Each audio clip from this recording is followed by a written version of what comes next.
Donc, pour ce soir, nous avons choisi le sujet de activité physique. Activité physique, donc je ne sais pas s'il y a beaucoup de personnes qui m'ont déjà suivi sur les conférences précédentes, avec alimentation et la santé psychique, ça fait un tout. C'est indissociable. Les trois sont indissociables l'un de l'autre. L'activité physique, c'est quelque chose de très naturel. C'est un besoin vital au même titre que de manger, de dormir. Bouger, c'est la vie. Ah, attendez, excusez-moi. Voilà. Alors, comment ça se fait que nous bougeons? En fait, donc, depuis la nuit des temps, tous les organismes vivants qui sont sortis de l'eau, ils ont appris à bouger. L'homme préhistorique que nous étions il y a des centaines de milliers d'années a bougé et était beaucoup plus robuste que nous le sommes actuellement. Et les récentes découvertes paléontologiques en Australie ont permis de découvrir que les hommes préhistoriques, c'était des athlètes hors normes. On a retrouvé en fait des empreintes fossilisées des hommes préhistoriques dans le sable. C'était les empreintes de 6 hommes qui poursuivaient un animal à la chasse. Et on a pu reconstituer grâce à ces empreintes la vitesse. Il courait à 37 km/h, ce qui est un record mondial aujourd'hui. Nous, avec le temps, notre activité physique a énormément diminué. Donc, il suffit de regarder la courbe en 200 dernières années. Le nombre d'heures par jour d'activité, ô combien il a diminué pour arriver aujourd'hui, pour certaines personnes qui font même pas une heure d'activité physique par jour, notre société sédentarise de plus en plus. Donc, les métiers manuels ont perdu énormément d'attrait et tout est devenu en fait sédentaire. Même il y a encore 50 ans, nous marchions à peu près 10 km par jour. Aujourd'hui, pour certains, faire 400 mètres par jour, il y a des personnes qui n'y arrivent pas. Et donc, avec, comme je vous disais tout à l'heure, les hommes préhistoriques au niveau du néolithique, ils parcouraient des kilomètres, pourraient faire 15 km en courant dans la journée. Même les Romains, avec toutes leurs attirails, l'armée romaine pourrait se déplacer environ 60 km par jour et les hommes étaient robustes, ils supportaient cette activité physique.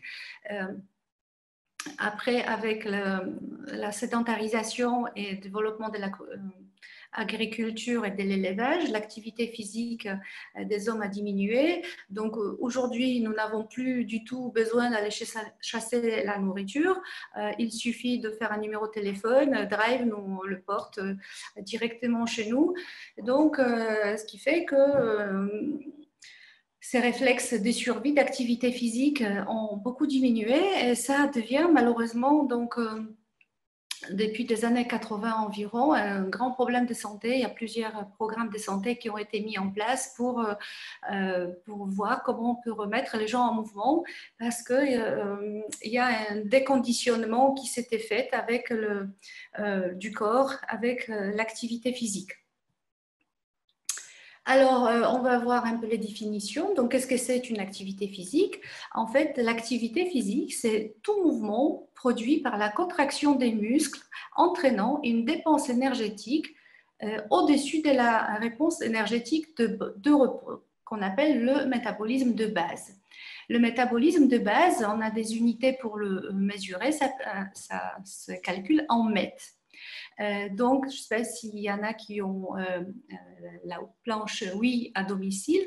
Pour la Wi-Fi, vous savez que quand on fait du sport sur la Wii, on nous calcule l'énergie dépensée donc, en mètres justement.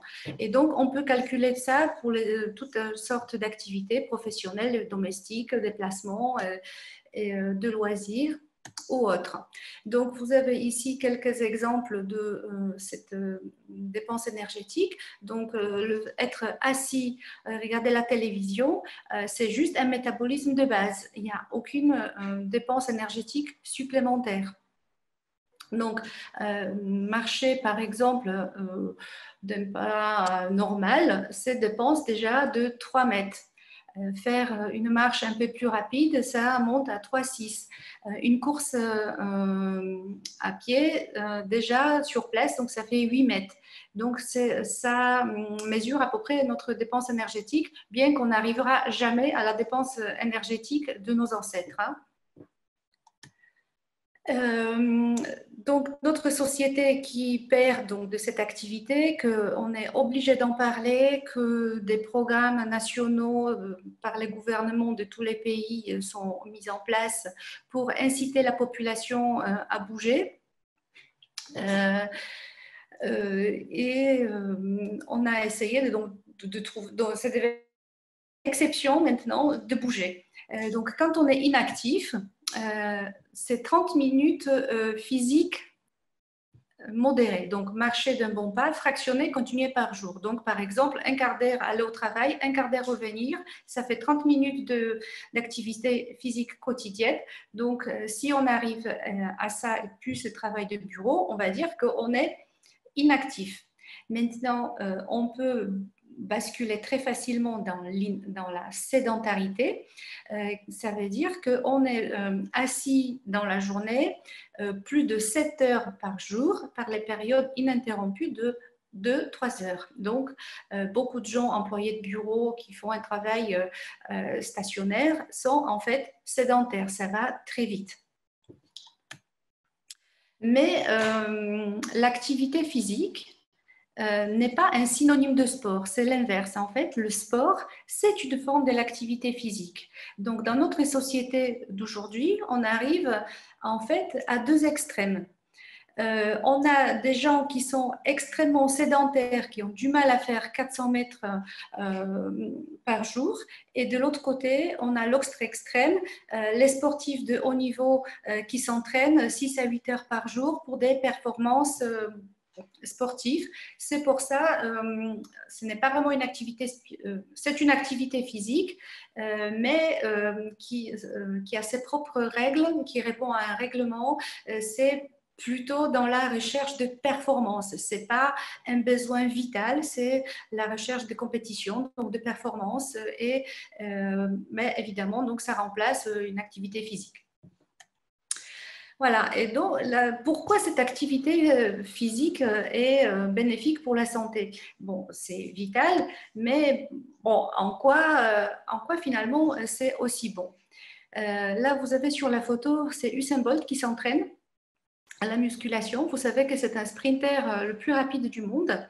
Alors, si on avait comparé notre sprinter avec les aborigènes d'Australie dont les pieds étaient fossilisés dans le sable, et on leur avait mis les baskets aux pieds, ils couraient plus vite que Usain Bolt parce qu'ils arriveraient à courir à peu près à 45 km/h avec la capacité physique d'il y a 20 000 ans.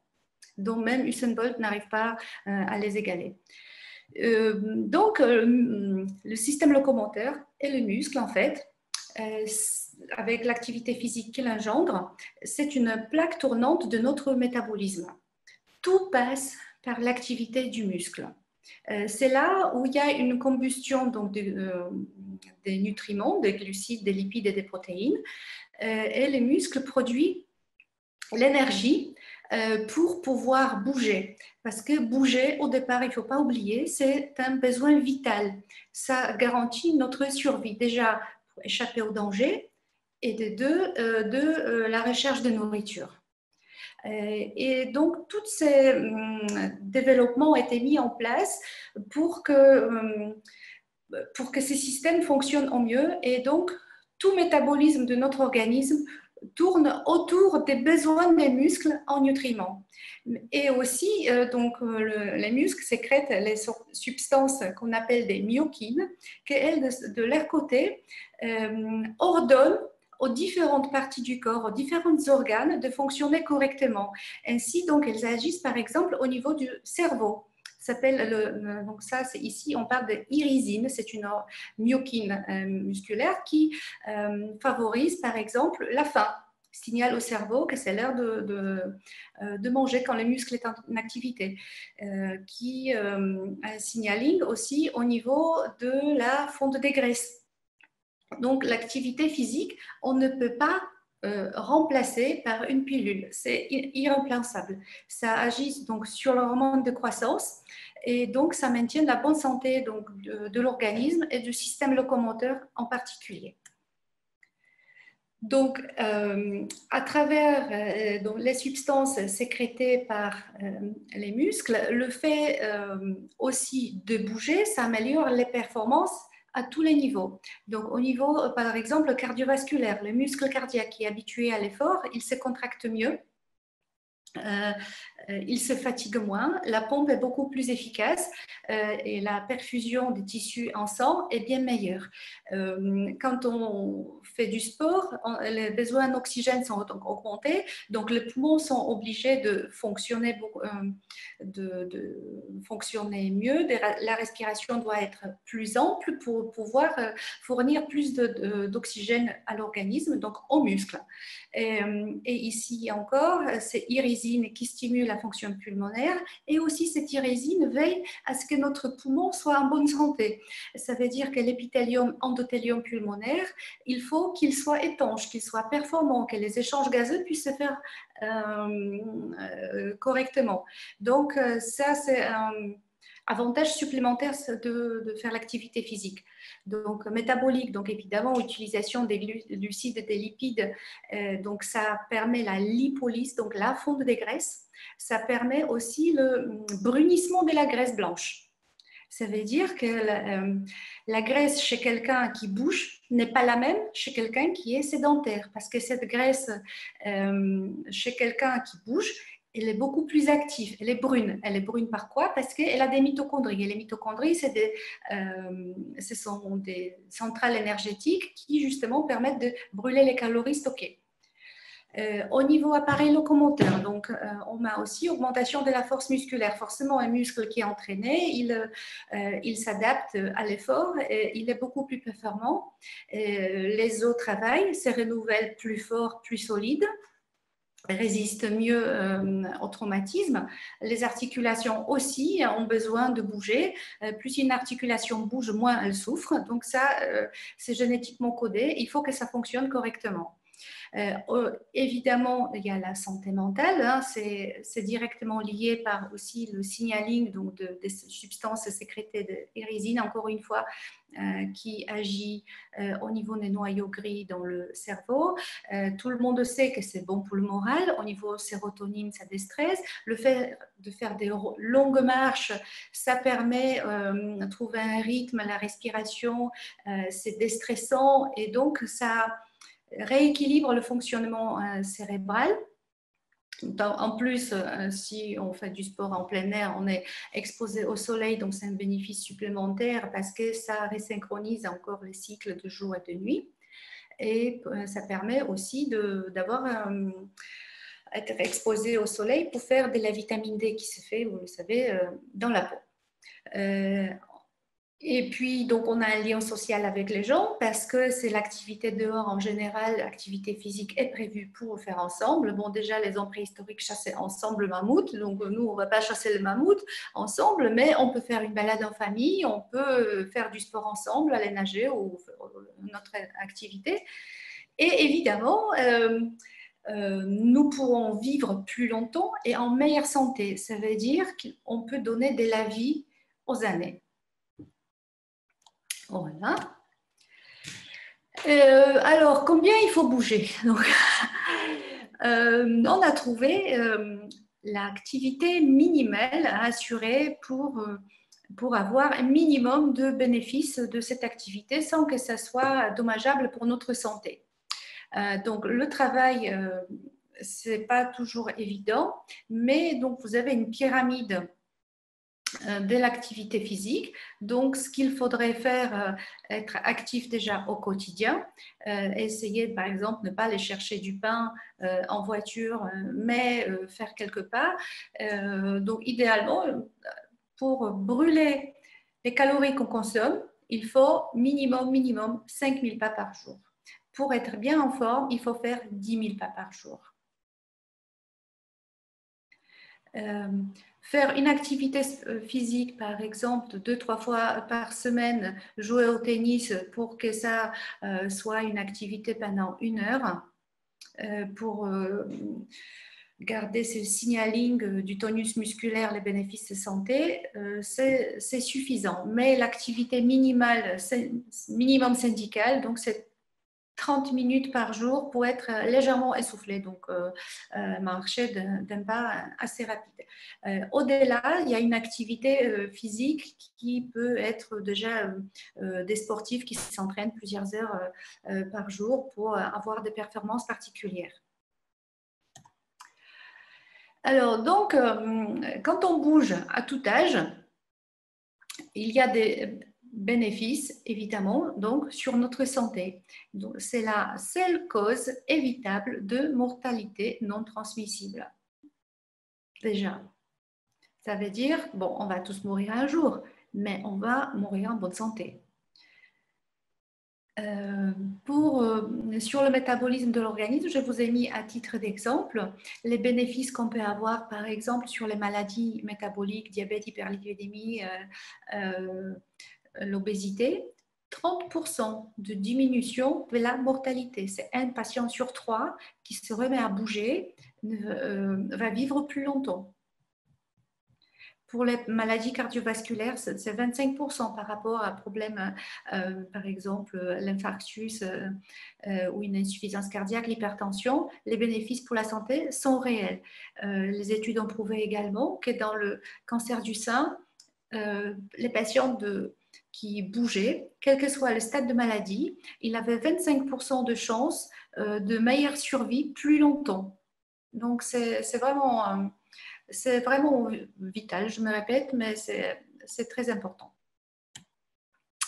Alors, attention au piège, donc je répète encore une fois, à la sédentarité. Parce que si on n'est plus habitué à bouger, surtout après le confinement, on était bien tous habitués à notre canapé, pour certains patients, il y a un déconditionnement que toute activité physique peut être, ça peut provoquer un disconfort, une sensation désagréable, qui n'auront pas forcément envie de reprendre l'activité. Il faut peut-être les aider qu'ils se remettent en mouvement. Il ne faut pas les laisser là parce que vraiment, ils auront une aggravation de leur santé très rapidement au cours de leur vie. Et c'est quand même la sédentarité, 7 heures par jour, être assis sans bouger, c'est une tueuse silencieuse. Donc, vous avez vu la mortalité, comment elle augmente si on ne bouge pas. Donc, c'est vraiment très important, et j'insiste là-dessus, bouger. Donc, par quel mécanisme c'est maintenant la sédentarité peut nous faire du mal? Eh bien, en fait, elle crée une inflammation chronique qu'on appelle le stress oxydatif. Ça baisse, donc cette inflammation chronique joue sur nos défenses immunitaires. Donc, on a les défenses immunitaires moins importantes. On a vu ça lors de la dernière épidémie en date, que les patients qui avaient un système immunitaire défaillant avec des maladies cardiovasculaires et des maladies dites de civilisation, ils avaient beaucoup plus de chances de faire l'infection grave et en mourir. Et aussi, donc, ça altère les capacités donc, des vaisseaux de se contracter et se dilater correctement parce que les vaisseaux ne sont pas habitués à l'effort, à fournir plus d'oxygène et d'avoir cette adaptation de dilatation de leur diamètre. Mais alors, comment ça marche maintenant, cette activité physique? Donc, les mécanismes qui font que nous bougeons, que nous faisons de l'énergie et Donc ça, c'est maintenant, nous bougeons moins que nos ancêtres, mais nous connaissons très bien maintenant les mécanismes physiopathologiques qui régissent un peu tout ça. Donc l'appareil locomoteur, donc on a un système qui est constitué des os, des tendons, des muscles et des articulations qui permettent des mouvements. Dans le corps, nous avons un grand nombre de muscles, 640. Ils peuvent avoir donc la taille jusqu'au le plus grand muscle du corps, il peut avoir de 30 cm. Les muscles les plus petits, ils ont une demi-centimètre. Les muscles, donc, c'est du tissu conjonctif, mais en grande partie sont composés de l'eau et de protéines. Les protéines, les muscles, on les appelle myosine, actine et troponine. Et on distingue différentes sortes de muscles. Donc, les muscles de l'appareil locomoteur, comme vous voyez ici, les bras, les jambes, le corps, ce sont des muscles striés. Nous avons aussi des muscles lisses qui sont dans le tube digestif, dans tous les vaisseaux, donc dans les artères, dans les veines. Et il y a le muscle à part, un muscle cardiaque, c'est un muscle à part parce qu'il fonctionne comme un muscle strié, mais il est commandé comme un muscle lisse. Donc, on l'a mis dans la catégorie à part. Et comme je vous ai dit, c'est la plaque tournante de tout métabolisme de l'organisme. Alors, donc maintenant, on va un peu aller en microscope. Donc, les fibres musculaires dont les muscles sont faits peuvent aller, diamètre, il a jusqu'à 100 microns. Donc, ce sont des petites myofibrilles, des cellules musculaires, qui sont donc délimitées par des membranes un peu plus, enfin, qui les enveloppent pour faire des groupes musculaires anatomiques. Et donc, à l'intérieur de chaque cellule musculaire, on a ces fibres de myosine, actine qui sont entortillées et au microscope, elles donnent donc une image parallèle de muscles striés, dont des stries, c'est pour ça qu'on les appelle stries. En fait, c'est lié à la disposition de fibres de protéines actine et myosine, puisque c'est elles qui garantissent le mouvement. Quand ces fibres s'emboîtent, comme ça, c'est ça qui fait que le muscle se contracte et donc c'est ça qui crée le mouvement. Et en fait, superposition des centaines et des centaines de fibres d'actine et myosine, ça crée le mouvement et ça donne donc cet aspect du muscle. Donc là, vous voyez bien des bandes striées et donc la myosine, c'est la fibre qui est plus épaisse avec une tête, qui se coince avec la protéine d'actine. Et pour se détacher, elle a besoin de l'énergie, donc ATP. Et le fait qu'au moment où elle se détache, donc le muscle se contracte. Et ce mouvement crée... voilà. Enfin, c'est l'énergie dépendante. Donc, ce mouvement est ordonné par le nerf, donc qui envoie, ce sont des mouvements volontaires. Donc, c'est notre volonté fait que ces muscles striés se contractent. Donc, comme lever la jambe, fermer la main ou cligner les yeux, tout ça, ce sont des mouvements volontaires. Donc, elles sont ordonnées par des cellules nerveuses que nous commandons et ça se passe donc au niveau de la jonction du nerf avec le muscle, au niveau des plaques motrices, ça s'appelle des jonctions neuromusculaires. Et là, il y a vraiment quelque chose de très intéressant parce que ce sont des plaques motrices, donc c'est la transmission donc des impulses électriques de la cellule nerveuse au niveau impulse chimique pour provoquer la contraction. Et ça dépend, première fois, ici, de l'énergie ATP. Donc, il y a une pompe qui s'appelle ATPase qui permet donc la dépolarisation de la cellule musculaire. Et cet impulse peut être transmis à l'intérieur du myocyte pour engendrer la contraction. Mais pour qu'il y ait le potentiel, vous voyez ici, à moins 80 de la cellule musculaire, ça c'est garanti par le magnésium. Si le taux de magnésium n'est pas suffisant dans l'organisme, la plaque, elle ne sera pas dépolarisée à moins 80, elle sera à peu près à moins 50. Donc, ça veut dire que le moindre stimuli qui va arriver, ça va déclencher la contraction musculaire qui peut conduire à la fatigue musculaire. Et donc, ça s'appelle la hyperexcitabilité.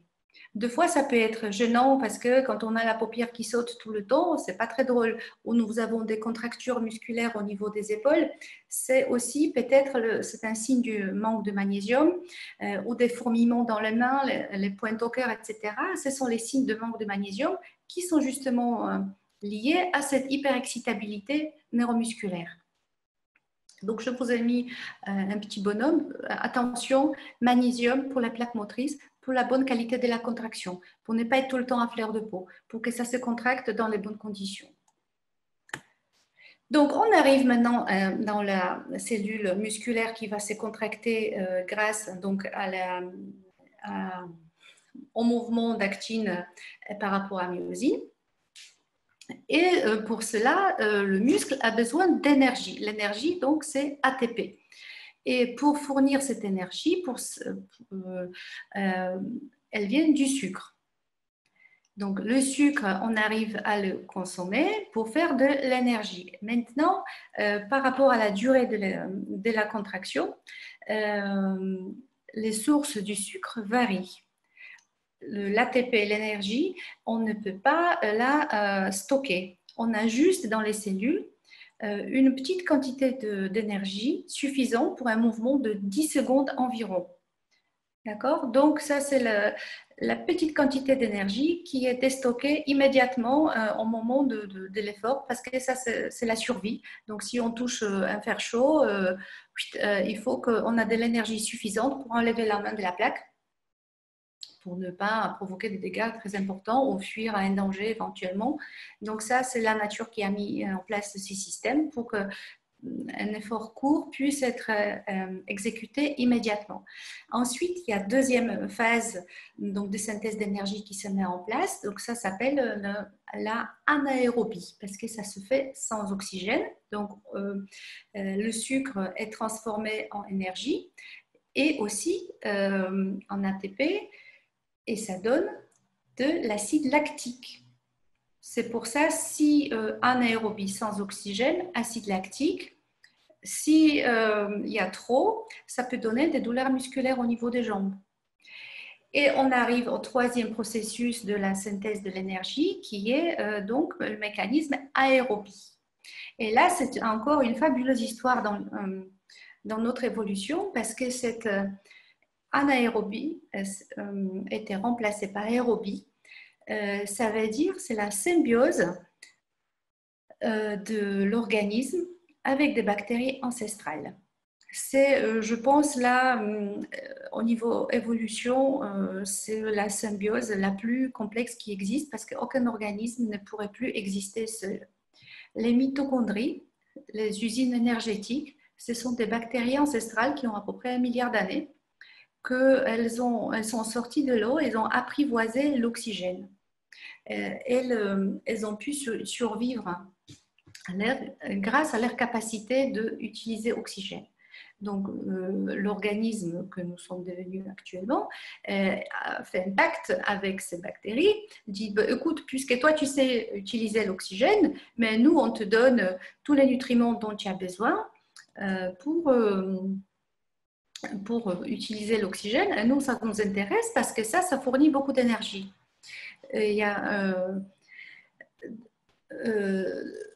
Donc, vous voyez, grâce à ce processus est plus long à mettre en place, il met à peu près 20 à 30 minutes, mais ça permet l'endurance. On peut courir pendant des kilomètres et des kilomètres sans être fatigué si on fournit du carburant à la mitochondrie pour qu'elle nous puisse fournir de l'énergie. Voilà, et donc ça c'est pour vous montrer comment ça se passe. Donc, voilà. Alors, glucose, le sucre simple qui est dans le sang, immédiatement à l'effort est utilisé par le muscle pour faire de l'énergie. Donc, il y a seulement deux molécules d'ATP qui sont faites, plus acide lactique. Donc, c'est du court terme, de l'immédiat.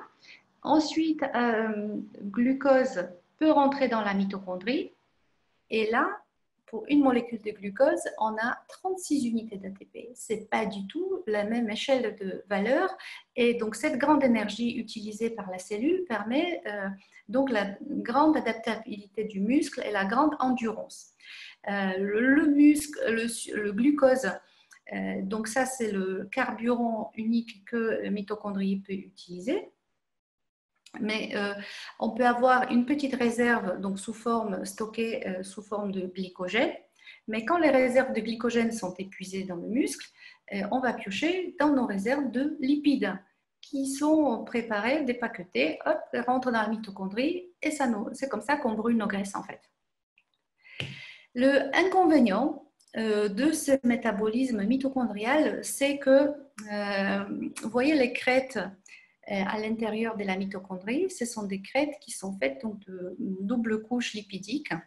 Donc, il faut qu'elles soient très performantes, très fluides, donc riches en acide oméga 3. Et donc, il y a plein de nutriments qui interviennent aussi à l'intérieur. Donc, il y a le fer, le sélénium, le zinc, le molybdène, les vitamines B, qui assurent son fonctionnement optimal. Mais l'inconvénient, quand elle brûle du glucose pour faire de l'ATP, ça fait des radicaux libres. Donc, ce qu'on appelle stress oxydant. À peu près, il y a 2 à 5% d'électrons qui sont déplacés sur cette chaîne d'oxydation, qui tombent à l'intérieur et font des radicaux libres. C'est comme des patates chaudes. Donc, il y a tout un système antioxydant qui est mis en place pour protéger l'organisme justement de ces patates chaudes qu'on puisse les neutraliser. Et si ça déborde, ça devient un problème pour la santé. Donc, 20% de l'énergie produite, elle est utilisée par le muscle pour le mouvement. Le reste est dégagé sous forme de chaleur. Intéressant aussi pour les mitochondries, c'est qu'elles sont adaptables, elles s'adaptent. Les mitochondries moins performantes sont éliminées.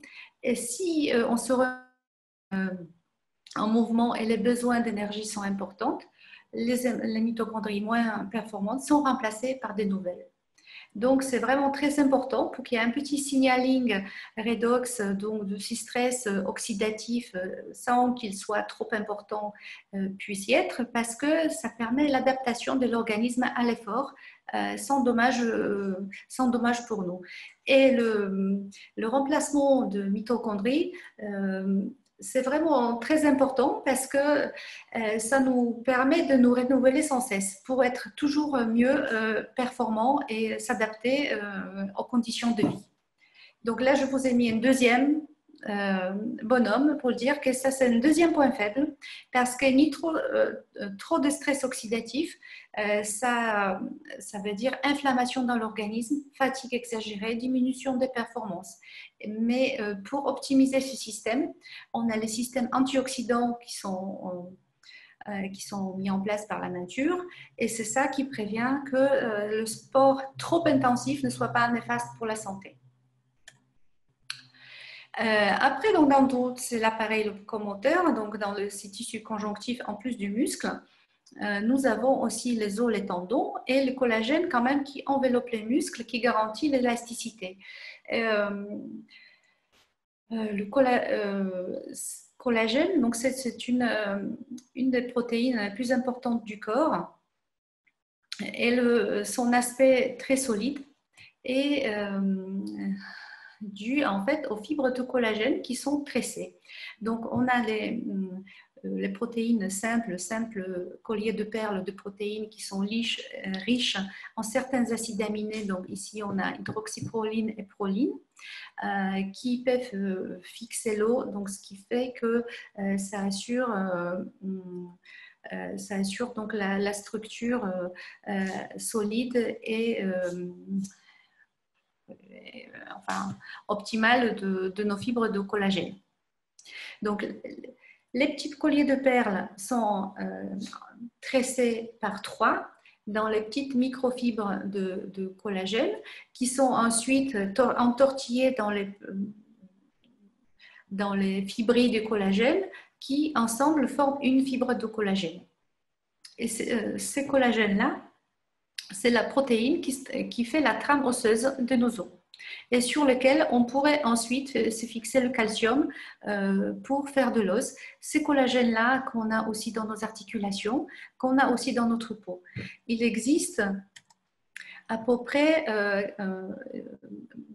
de 28 types de collagène différents. Ça dépend de sa structure, de sa localisation. Mais les protéines de collagène, du fait de leur structure très variée, sont codées par pas moins de 40 gènes. C'est vraiment très important comme quantité par les cellules et donc ça assure vraiment une grande adaptabilité. Et donc la structure, donc vous voyez la chaîne simple qui est entortillée par un triple hélice.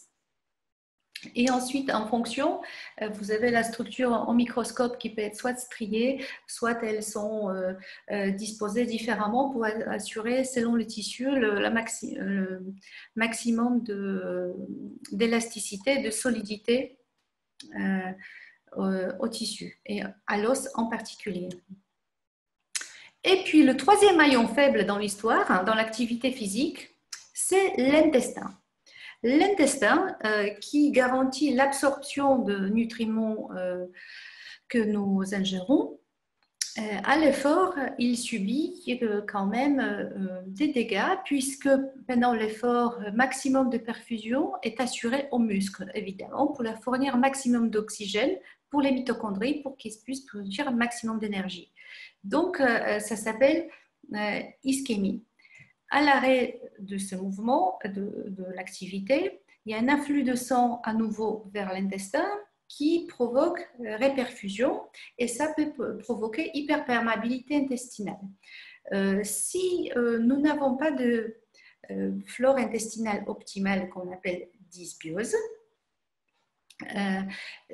pendant ce moment, l'hyperperméabilité intestinale, toutes les toxines intestinales passent à la barrière intestinale et évidemment prolifèrent dans le tissu. Avec la circulation, se déposent très volontiers dans les tendons, dans les articulations. Et c'est pour ça beaucoup de sportifs ou des gens qui pratiquent le sport intensif avec un mauvais intestin se plaignent de douleurs articulaires, se blessent souvent. Ils ont des maux de tête, ils sont fatigués, etc. Parce que justement, ils sont en fait envahis par les toxines intestinales. Donc, quand on fait du sport, même enfin pour tout le monde, il est primordial pour garder la barrière intestinale étanche, pour éviter justement cette hyperperméabilité intestinale et le passage massif des toxines et des bactéries non désirables dans notre organisme. Alors, quels sont les besoins nutritionnels quand on fait du sport? Alors, sportif, enfin, c'est la personne qui fait minimum 30 km, 30 minutes du sport par jour, qui a une activité physique normale, qui n'est pas sédentaire. Donc, ça fait partie de valeurs santé. Donc, l'alimentation de la personne active sportive, c'est d'abord, c'est l'alimentation normale. Donc, les mêmes règles que pour la population générale s'appliquent ici. Donc, l'alimentation doit être équilibrée et variée. Maintenant, si on fait plus de sport d'endurance, des besoins spécifiques peuvent apparaître ponctuellement selon la période de l'activité.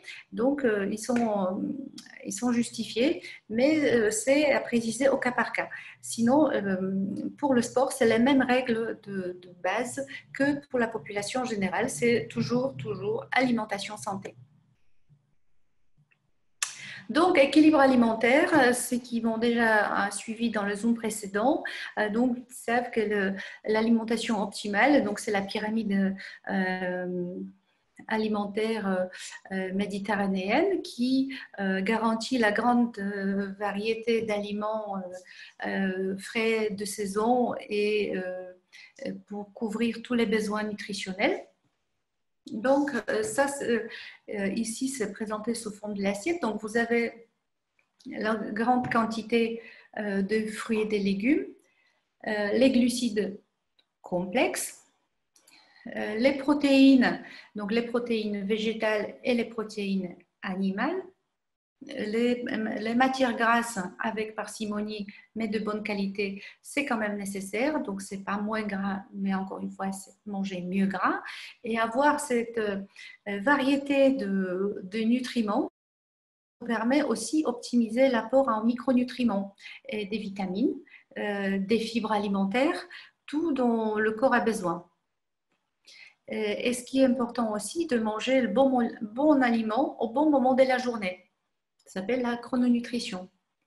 Donc, si on va faire du sport, donc on ne va pas 2 heures avant de faire un repas très lourd. Donc là, à ce moment-là, on va manger léger, très digeste.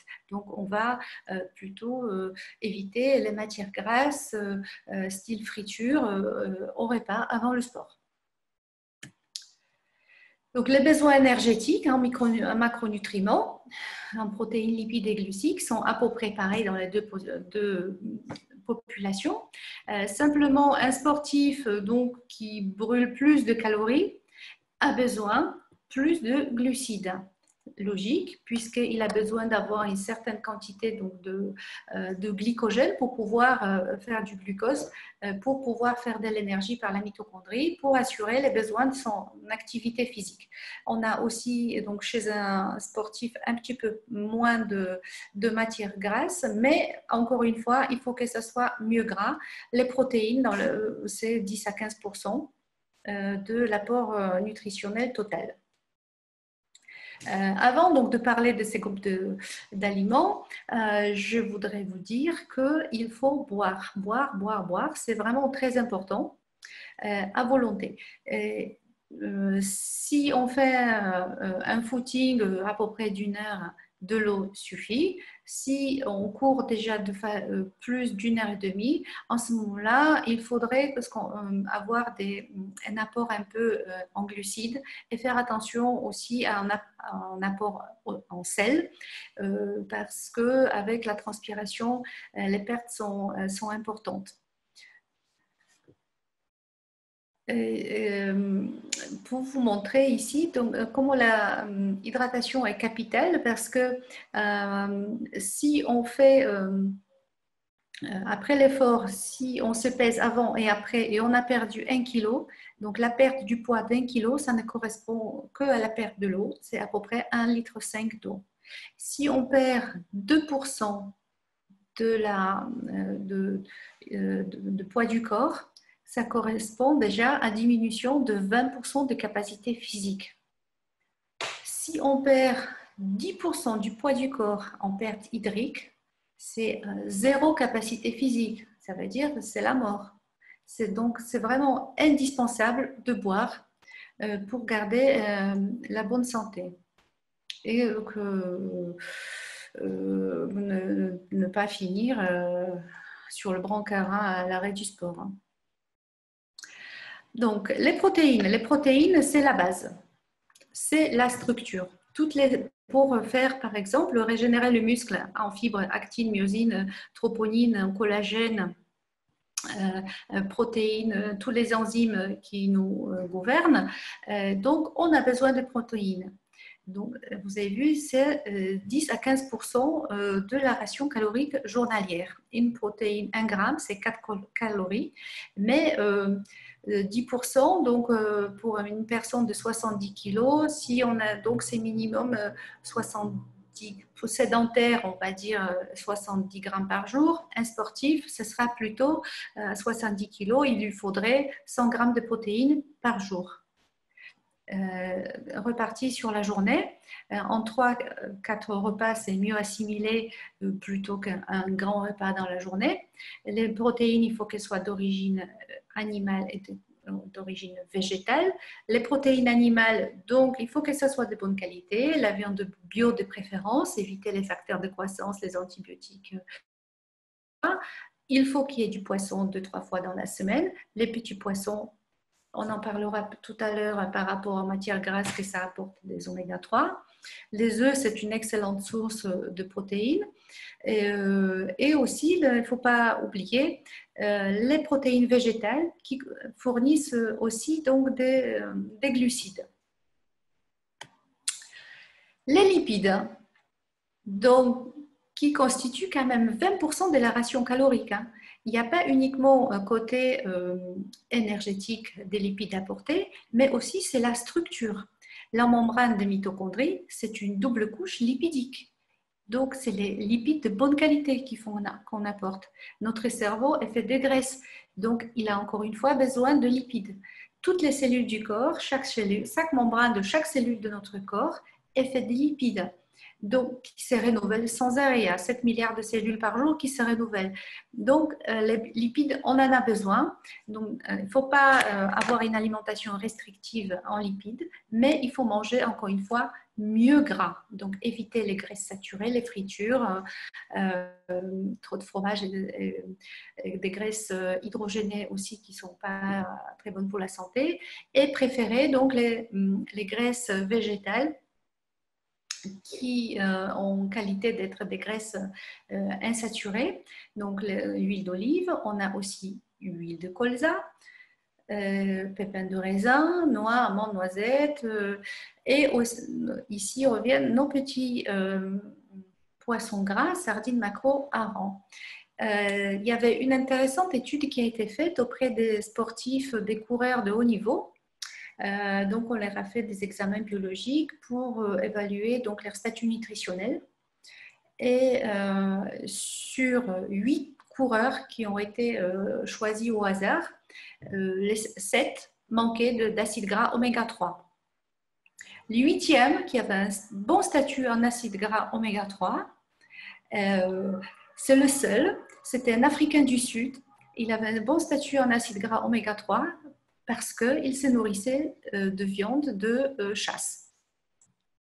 Comme quoi, traditionnel. Et les glucides, le carburant du muscle, qui doivent constituer quand même une part importante de la ration calorique journalière.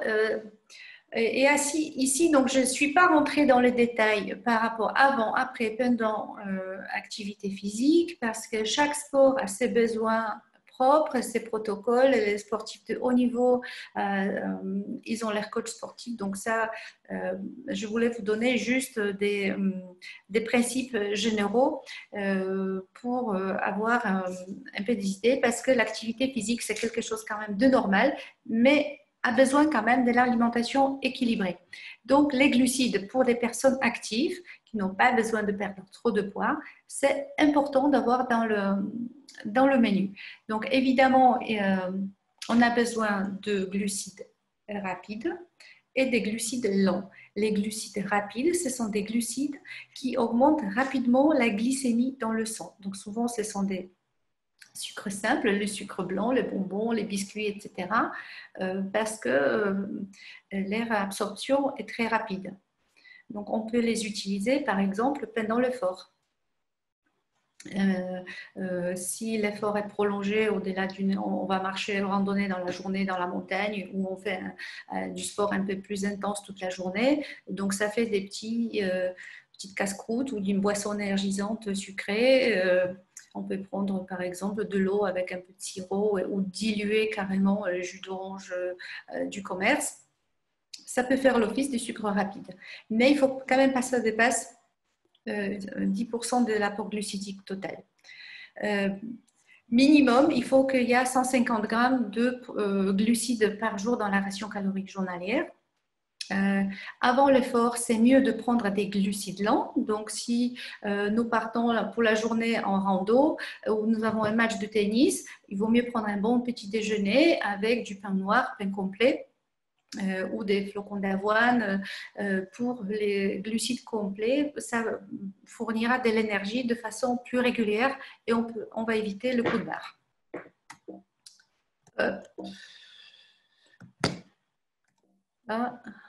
Pourquoi? Voilà, ça y est. Donc, les coups de barre, nous y voilà. S'il y a un problème d'équilibrage d'apport du glucide, on peut donc ressentir une fatigue précoce. On peut se sentir fatigué. En fait, tout simplement, c'est l'hypoglycémie. Ça veut dire que nous avons usé tout le glucose disponible dans le sang immédiatement. Le foie n'arrive pas à faire fondre glycogène pour faire du glucose pour le fournir aux muscles. Donc, pas de carburant. Et donc, si c'est un sport un peu plus soutenu, donc nous serons beaucoup plus fatigués, beaucoup moins performants, on risque de se blesser. Et ici, si ça se répète souvent qu'il y a une erreur d'alimentation, de répartition donc du carburant sur la journée, ça peut conduire, en cas de surentraînement, à l'épuisement de la personne. Il ne faut pas oublier les micronutriments. On a parlé des macronutriments parce qu'ils fournissent de l'énergie. Et il y a des micronutriments qui sont tout aussi importants, bien qu'ils ne soient pas caloriques. Donc, dans notre alimentation aujourd'hui qui n'est pas optimale, qui est riche en aliments transformés, snacking ou autres fast-food, manger sur le pouce à midi un sandwich quelconque, c'est pas forcément optimal. Ça fournit pas forcément tous les micronutriments que nous avons besoin. Beaucoup de personnes, les personnes actives sportives y compris, font des régimes restrictifs et ne consomment pas forcément de fruits et légumes recommandés dans la journée. Alors, de quels micronutriments nous aurons besoin?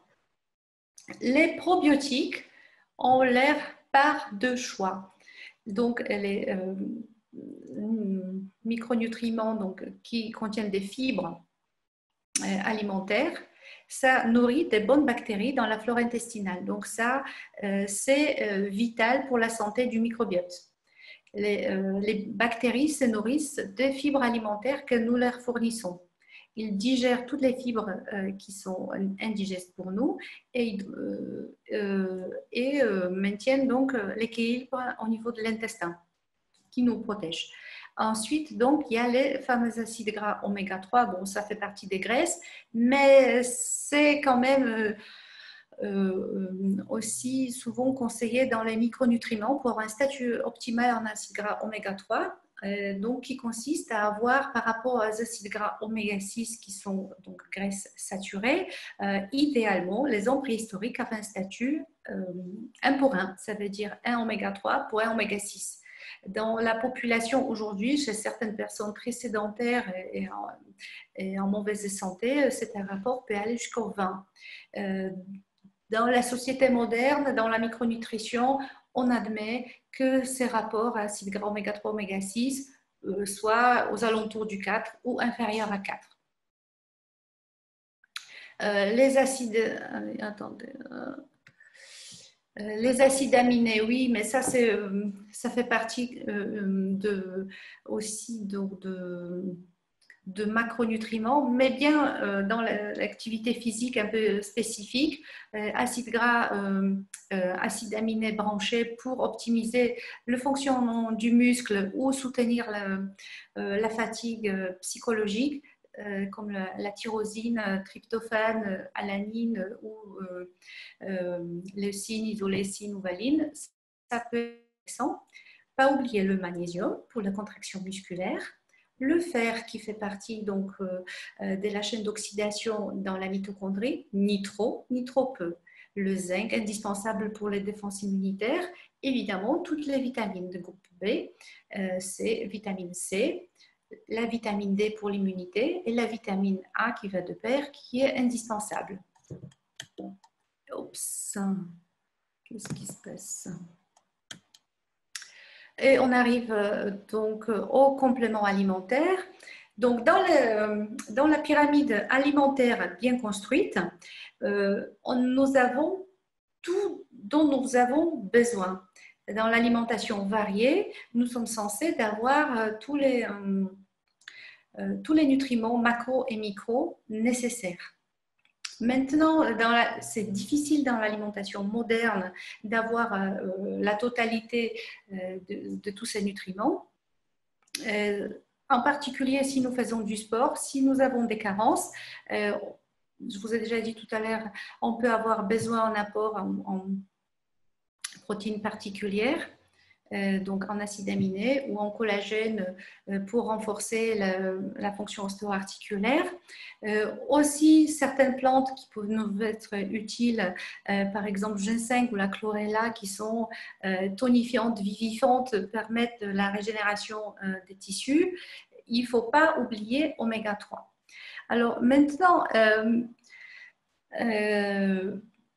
pour optimiser vraiment l'apport en tous ces micronutriments dont nous avons besoin, pour les sportifs qui veulent aller plus loin, pour optimiser leur performance ou même pour tout un chacun, c'est intéressant de faire un bilan nutritionnel, en particulier bilan oxydant, pour savoir si nous manquons des antioxydants. Oups, aïe. Je suis désolée, mais j'ai zappé une diapositive juste sur les antioxydants qui sont quand même notre allié quand nous faisons trop de radicaux libres. Ces antioxydants se trouvent dans les fruits et légumes. C'est ce qu'on appelle polyphénols. Les polyphénols des fruits et légumes, ils sont de toutes les couleurs, comme les fruits et légumes. Donc, chaque légumes contient des polyphénols particuliers. Ceux qui sont le plus antioxydants, ce sont des polyphénols qu'on appelle des anthocyanes, qui se trouvent dans les légumes et fruits de couleur violette, comme par exemple aubergine, myrtille, sureau, on a la vigne rouge, resveratrol, je ne me rappelle plus, le cassis. Tout ça, tout ce qui est de couleur violette est le plus antioxydant.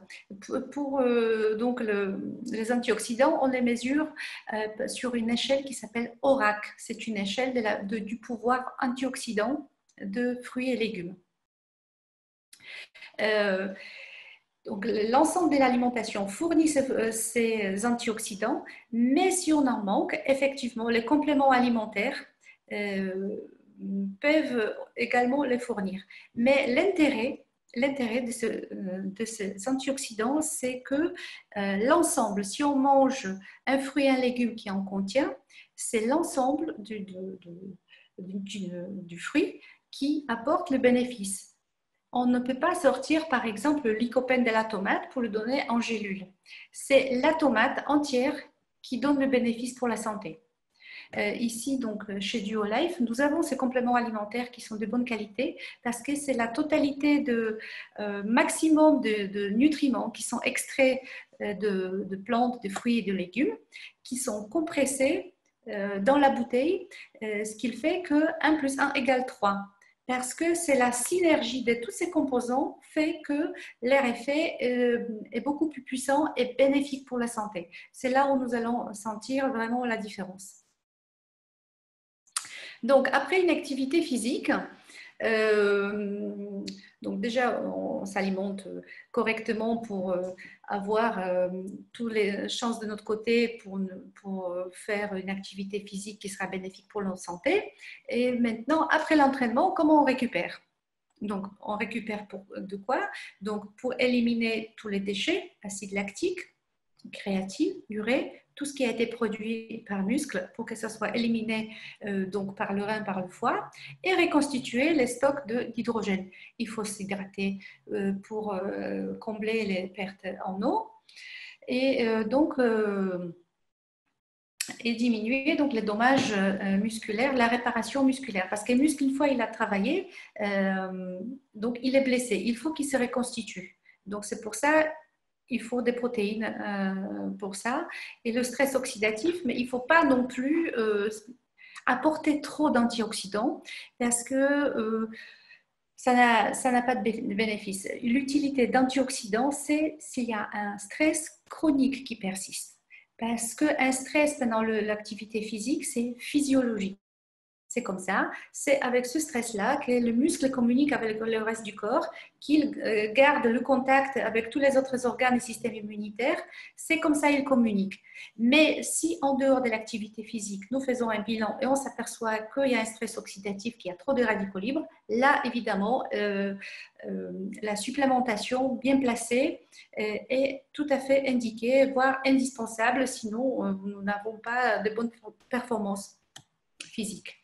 Donc, après un effort, il y a une phase donc, du déficit en micronutriments, il y a le stress oxydatif et il y a besoin de repos pour justement récupérer. En fonction maintenant de la durée de l'effort, cette phase de récupération est plus ou moins importante. Si on ne respecte pas le repos nécessaire pour que le corps puisse récupérer de façon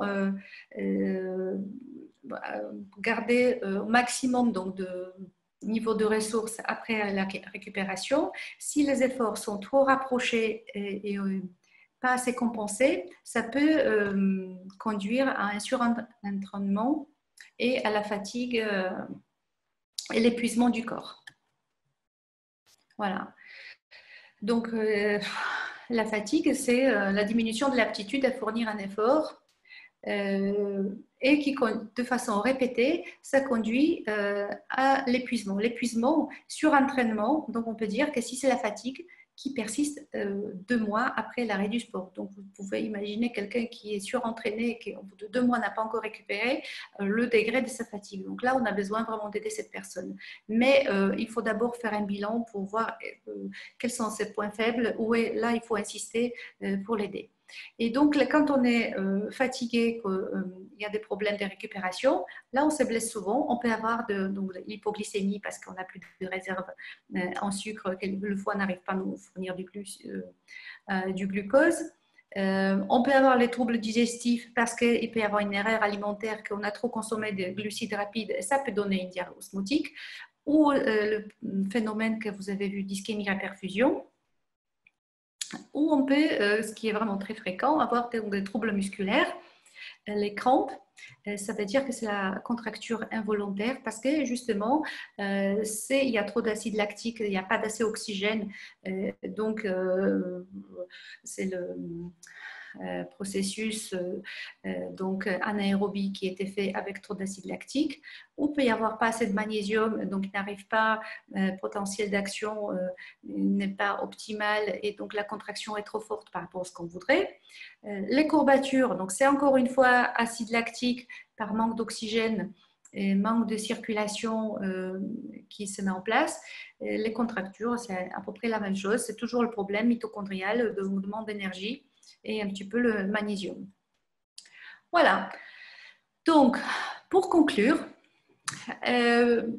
pour une bonne activité physique, ce qu'il faut, c'est alimentation qui doit être équilibrée, variée et adaptée à tout un chacun. Si l'activité physique est intense, il faut donc aménager les apports. Un sportif de haut niveau qui s'entraîne 8 heures par jour n'aura pas les mêmes besoins caloriques, ni en micronutriments ou en antioxydants, que quelqu'un qui fait juste un footing dimanche. Donc, il n'y a pas de supplémentation préventive, il faut vraiment cibler les besoins de tout un chacun, de préférence après un bilan nutritionnel en statut en antioxydants ou autres vitamines, et complémenter s'il y a vraiment des carences à dose physiologique, évidemment avec les produits de bonne qualité. Donc je voudrais insister ici sur les produits que nous avons chez DuoLife pour l'activité physique. Et donc, les produits High Five, je les trouve très bien. Donc, les barres, c'est parfait pour un petit snack pour la collation. Ça fournit donc les fibres avec les glucides lents, un petit peu de glucides rapides avec un peu d'antioxydants. C'est tout à fait équilibré. C'est parfait pour mettre dans sa poche quand on part pour la journée. Avec de l'eau à côté, donc ça protège l'intestin, ça fournit de l'énergie, ce qu'il faut. Ça, c'est parfait pour le petit déjeuner ou même une collation après l'effort, hein, où il faut reconstituer ses réserves. Donc, c'est très équilibré et ça fait très bien l'affaire. Liquid Gold, je vous ai beaucoup parlé des oméga 3. C'est vraiment important pour avoir un bon statut en acides gras, avoir des membranes qui fonctionnent bien pour qu'elles nous fassent l'énergie sans trop de radicaux libres, qu'elles soient fluides, qu'elles communiquent bien avec les cellules. Donc, bon apport en acides gras, c'est vraiment très, très, très important chez les sportifs qui sont souvent en régime restrictif et évitent trop de calories. DuoLife, tous leurs produits contiennent énormément d'antioxydants. C'est super qualité parce que c'est vraiment le maximum, tout ce qu'il y a dans les plantes, dans les fruits, même dans les légumes comme betterave, qui est pressé, qui est mis dans le produit. Donc, c'est difficile de les sortir un par un. Ils sont tous complets, tous pleins d'antioxydants différents, riches en vitamine C, riches en vitamine B, vitamine C, zinc, molybdène et plein d'autres oligo-éléments. Donc, c'est vraiment une gamme complète que nous pouvons utiliser régulièrement. Je ne vous ai dit pas préventif, mais de façon tout à fait physiologique. Par exemple, une cure jour-nuit 2 fois par an pour ramener des nutriments et nettoyer un peu l'organisme, c'est parfait. Blood aussi, on peut utiliser si on sent un coup de fatigue. Chlorophylle, par sa richesse en magnésium, est tout à fait indiqué par des périodes d'activité physique intense ou de stress. Ça nous aide donc par rapport à l'apport en magnésium. En cas de blessure, à côté, nous avons collagène qui permet vraiment la bonne récupération des tissus, souvent chez les sportifs. Donc, après équilibre alimentaire, j'insiste, pour rééquilibrer les apports en protéines, en bonne graisse, veiller à la qualité des glucides, qu'il n'y ait pas trop de glucides rapides. Pour cicatriser, collagène, vraiment, ça complète le tableau. Et ça permet vraiment une bonne récupération et la consolidation donc, des tissus et des os. Et bien voilà, merci pour tout.